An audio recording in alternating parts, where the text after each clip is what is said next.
Salve galera do YouTube, Roberto Mendonça aqui com vocês para mais um vídeo aqui do nosso canal Psicanálise e Afins. Hoje o nosso segundo vídeo sobre o esquema R de Lacan, esquema que a gente encontra aqui nesse fantástico livro Lacan, Os Escritos. O esquema R ele vai estar contido dentro de um texto que é de uma questão preliminar a todo o tratamento possível das psicoses, que a gente costuma chamar de uma maneira mais resumida como de uma questão preliminar, ok? Além desse texto, o que a gente vai falar hoje é sobre a construção do esquema R. Então isso também está no seminário 5 de Lacan, que essa construção toda foi feita no seminário 5, que é o seminário sobre as formações do inconsciente. Também vou usar uma pequena parte da minha tese que se chama A Realidade Mostrada à Maneira dos Geômetras, um estudo em topologia que eu fiz sobre a obra do Lacan, sobre alguns textos do Freud, para falar sobre a realidade. E com isso, eu espero que a gente consiga entender um pouco aí de como se deu essa construção do esquema R em Lacan, ok? As primeiras referências aparecem na lição do dia 8 de janeiro de 1958, lá no seminário 5, beleza?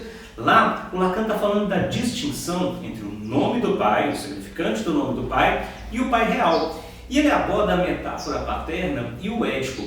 E ali ele apresenta então o triângulo edípico como a essência da metáfora paterna. Vamos dar uma olhada para vocês verem como é esse triângulo. Notem aí para vocês verem. A gente tem nesse triângulo um vértice a mãe, outro vértice o pai e no outro vértice a criança. Esta é a ideia do triângulo edípico como a gente sempre pensa. Ok? Mas temos que lembrar que o Lacan está falando da metáfora paterna. Se ele está falando da metáfora paterna, e se a metáfora substitui alguma coisa, como toda metáfora, não é isso que é uma metáfora, é algo que vem no lugar de outra coisa, então o que viria antes da metáfora paterna? Antes que o pai aparecesse aí nesse triângulo, será que tem algo antes? Tá, a gente vai supor um momento original, tá, da relação mãe-criança, que a gente vai falar que é uma lei materna original, que é o desejo da mãe. Interessante que essa única vez em que o Lacan escreve desejo com D maiúsculo. Normalmente, quando o Lacan quer falar de desejo, ele escreve com D minúsculo. E o D maiúsculo normalmente é deixado para demanda. Mas aqui o desejo da mãe, DM, o desejo é com D maiúsculo. Para a gente poder saber que tipo de desejo tão forte é esse que tem em Lacan sobre o desejo da mãe.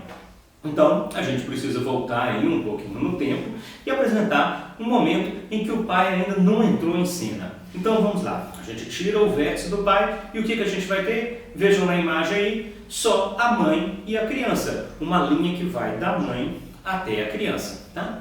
Esse é o momento inicial, o primeiro momento do édipo. É um momento de alienação da criança ao desejo da mãe. Entenderam? A criança se aliena no desejo da mãe, ela se entrega ao desejo da mãe. A gente pode dizer que o segundo momento, aquele da intromissão da figura paterna, o triângulo, como a gente tinha colocado, é o momento em que o triângulo edípico se forma. Consequentemente, a figura do triângulo edípico representa o segundo momento, como a gente pode ver aí na figura. E a decorrência direta da metáfora paterna, essa lei do pai que vem no lugar da mãe, é a significação fálica. É claro que muitas variações podem surgir, mas apenas focamos aqui numa neurose bem simples para que possamos entender a construção do esquema R.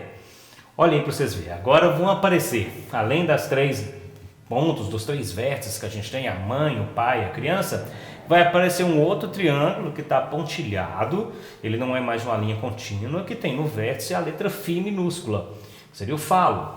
Então, com as quatro letras postas agora, nós temos um quadrilátero que diz do complexo de Édipo. O romance familiar, o pai, a mãe e a criança, e o que está em jogo nesse romance, o falo, o φ minúsculo. Esses dois triângulos sobrepostos se tornarão em breve os triângulos do imaginário e do simbólico, como a gente já viu no vídeo anterior, havendo entre eles uma interseção que vocês podem ver aí, que futuramente também a gente vai ver que não é uma interseção, ok? Então vamos resumir aqui os três momentos do Édipo. No primeiro momento, a instância paterna se apresenta ainda de uma forma velada, o que sugere que a questão do falo já está situado de alguma forma a ele, assim, de algum lugar, na mãe, ok? A mãe deseja esse falo de alguma forma esse falo já está localizado em algum lugar. No segundo momento, a presença paterna se instaura como privadora. Não, criança, você não pode ter a mãe. Não, mãe, você também não pode ter a criança. É uma privação para os dois lados. Mas essa lei paterna, essa presença paterna, ela é mediada pela mãe. Porque é a mãe que permite com que essa lei paterna adentre nessa história toda, né? Essa mediação da mãe será o suporte da lei. A lei vai surgir a partir disso aí. No terceiro momento, vai haver uma identificação com o pai como aquele que tem o falo. É a saída do complexo diético. Lembrando que aqui estamos fazendo uma proposta de uma construção bem simples, bem didática. Uma criança, imaginando aí até um menino, o pai e a mãe, aquele ético bem clássico, bem simples de se imaginar, ok?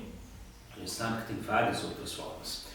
O Lacan, em outro momento do seu seminário, ele vai imaginar, né, ele vai nomear essa identificação da criança, coisa e tal, como o ideal do eu. E ele vai escrever isso aí com a letra I maiúscula, situando esse ideal do eu no lugar da criança. A gente vai ver essa proposta colocada no esquema R um pouquinho mais adiante. Mas por enquanto vamos só nesse momentozinho, que é um momento quase à parte da construção do esquema R. No lugar da mãe, ele coloca a letra R maiúscula, que aqui não se refere, claro, ao registro do real, mas sim à realidade. Tá? Ele vai dizer assim, é nesse polo materno que começa a se construir, ou a se constituir, melhor dizendo, tudo o que será depois a realidade. O Lacan também vai colocar, né, no nível do pai, ele vai dizer que é aquilo, né, nesse nível do pai é tudo que se constitui depois um superior, futuramente. Okay? Daí o Lacan inserir nesse polo do pai a letra S maiúscula. Nesse momento da construção lacaniana, o S maiúsculo ele parece ter algo do registro simbólico, algo do significante, que a gente também grafa aí como um S maiúsculo, né?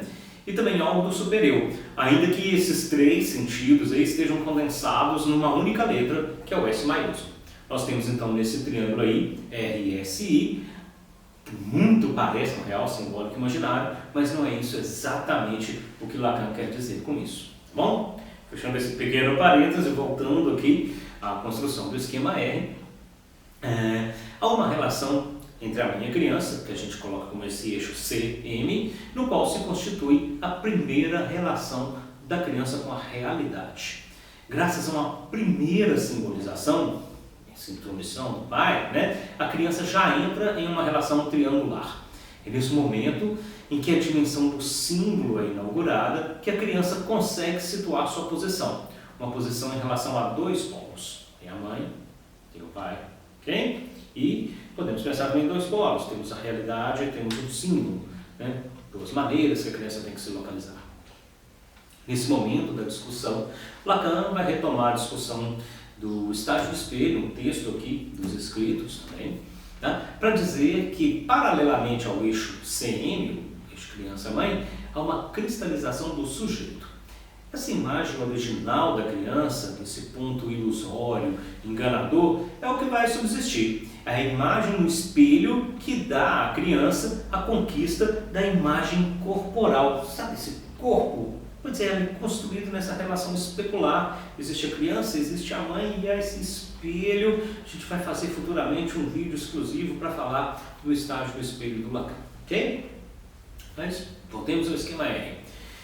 Mais um passo é dado agora. Vamos lá, vamos dar mais um passo. Na lição do dia 5 de fevereiro de 1958, vão surgir novas letras que vão acabar transformando aquilo que a gente tinha ali, né, em dois triângulos sobrepostos dentro de um quadrilátero. Olha a figura aí. Nós temos então um triângulo que a gente já tinha bem montado, o triângulo edípico, mãe, pai e criança, e nós vamos ter um outro triângulo também. A gente já tinha a letrinha Φ minúscula como outro vértice, o falo, e agora a gente vai ter também o M minúsculo, o Moá, esse eu imaginário que a criança começa a construir, e o E minúsculo lá em cima, o eu ideal, não é o ideal do eu, é o eu ideal, colocado ali próximo da mãe.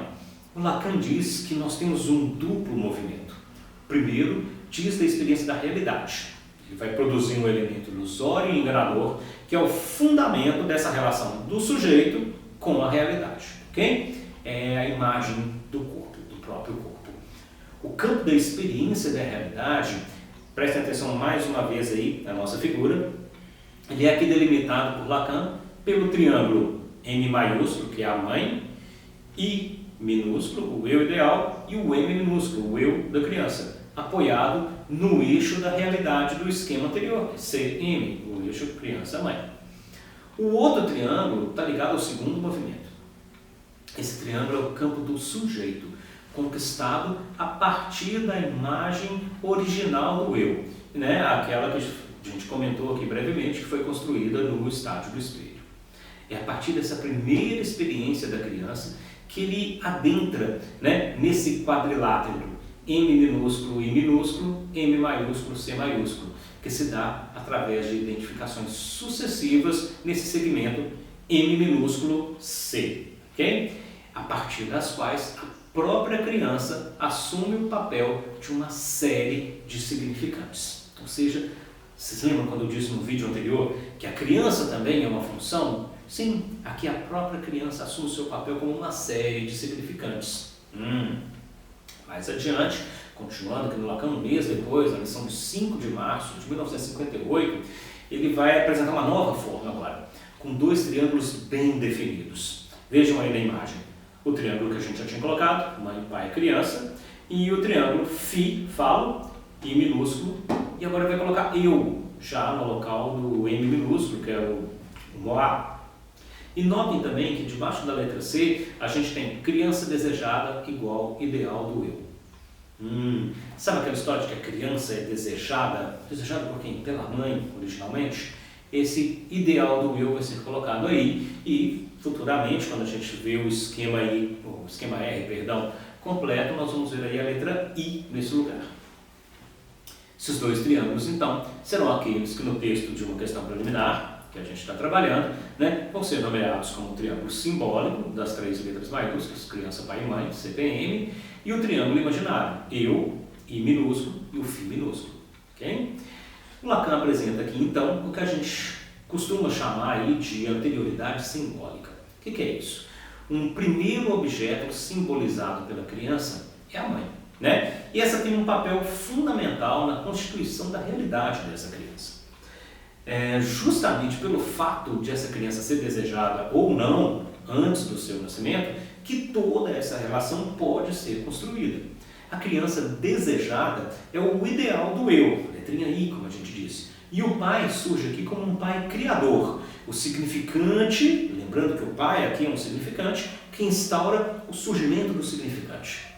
Não é interessante? O pai cria do nada. Ele é um pai que chega e impõe uma nova lei no lugar da lei anterior, que era a lei materna, e a partir daqui há uma ordenação simbólica. A cadeia significante vai ser criada a partir de tudo isso. Vemos então nesse esquema, nessa proposta Lacan dos dois triângulos, que há um espaço entre eles, né? O espaço que vai ser tomado depois, com o esquema R completo, como o campo da realidade. Olha aí agora no esquema R completo. Tá vendo? A gente já deixou aqui agora o seminário 5 do Lacan e fomos para o texto de uma questão preliminar dos escritos. Notem que entre os dois triângulos, mãe, pai e criança, criança agora está com a letra I maiúsculo, e o Φ, I minúsculo, M, no A, a gente tem um campo que está todo achurado, todo marcado com linhas, não é? Esse campo é o campo da realidade, que vai ficar entre esses dois. Nós vamos ver mais adiante na topologia, no próximo vídeo que a gente vai fazer sobre a topologia do esquema R, que ele não necessariamente é um campo de interseção, mas isso nós vamos entender com mais calma depois. Vamos voltar à questão da anterioridade simbólica. Se a gente pensa, a partir disso, né, que a criança, mesmo antes de ser concebida, já é de alguma forma desejada ou não, a gente pode pensar, grosso modo assim, que cabe a ela, a criança, aceitar ou não esse lugar prévio que lhe é destinado nesse desejo do par parental. Ou seja, antes mesmo que um espermatozoide e um óvulo se encontrassem para que constituíssem essa pessoa que eu sou, eu já era desejado simbolicamente por minha mãe. Imagine um adolescente imaginando, quando eu casar eu vou ter filhos, eu quero ter uma menina, que eu posso colocar um monte de enfeites, eu vou fazer igual uma árvore de Natal, aquela coisa toda. Ou eu quero ter um menino porque ele vai estar junto com o pai, ele vai jogar futebol, ele vai... Sabe toda essa história que é construída? Isso é construído muito antes, essa anterioridade simbólica, esse lugar que nos é dado previamente, já é feito, né, para que a gente tenha uma história. Cabe a gente aceitar ou não essa história. Pensa comigo, por que você tem o seu nome? Esse nome provavelmente foi pensado antes que você nascesse. Não é assim? Tá. Vamos continuar. Essa aceitação, ou a não aceitação da criança para esse lugar que lhe foi reservado, né, vai passar por muitos e muitos destinos até que algo se estruture.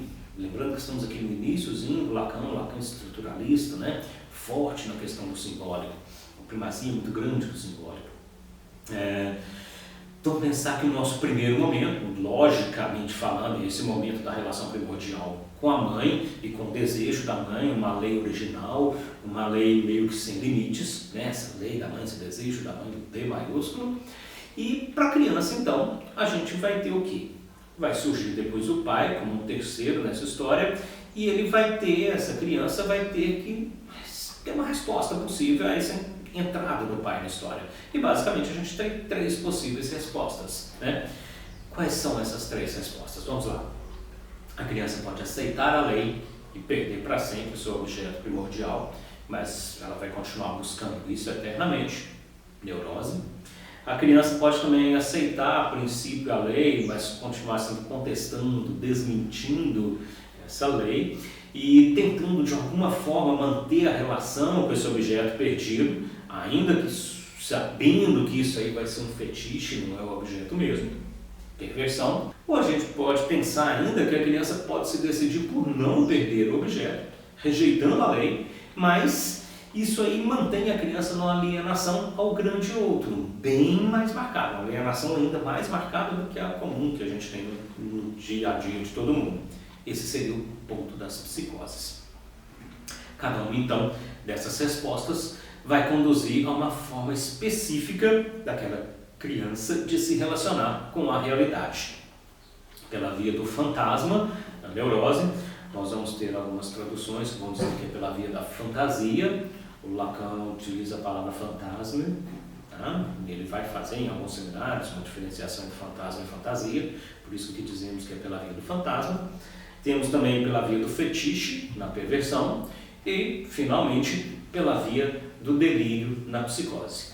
A via do delírio da psicose, vamos comentar um pouco quando estivermos falando do esquema aí, daqui a alguns vídeos.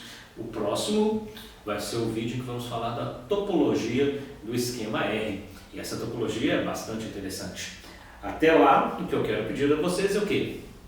Curtam o vídeo, compartilhem com seus amigos nas suas redes sociais, se inscrevam aqui no canal, ativem o sininho para que vocês possam receber as notificações todas as vezes que a gente colocar um novo vídeo aqui no canal e deixem seus comentários, suas críticas, suas perguntas, suas sugestões. Na medida do possível, responderemos a todas elas, ok? Grande abraço e até a próxima!